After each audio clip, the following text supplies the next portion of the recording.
Yeah, that's a great question because I was just explaining to somebody today that you should be proud of your pricing and price at the level of your service. And when I would charge 1% of the unpaid principal balance on a performing or reperforming note sale, that's what the standard was. That's what this guy Bob I referred to earlier.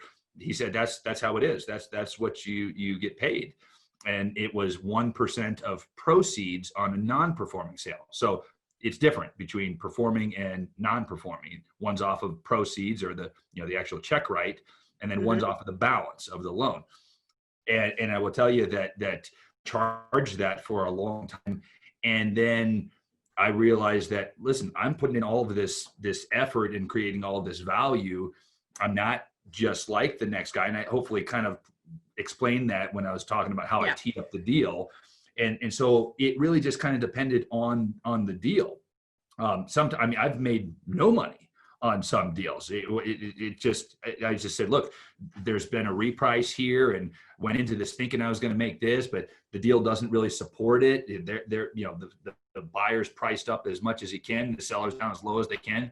I've got a relationship here, and I'll make money on the next deal. So I've made no money, and I've made a lot of money. And, I think as I started to realize that, the commission for a broker is coming out of the deal. And sometimes, no matter how much value you add, some folks may just say, like, look, I could have paid less, or the seller could say, I could have gotten more. And so I haven't tended to work with those folks because I want to work with people that see the value. But I've made 10 points in a deal, and I've made none.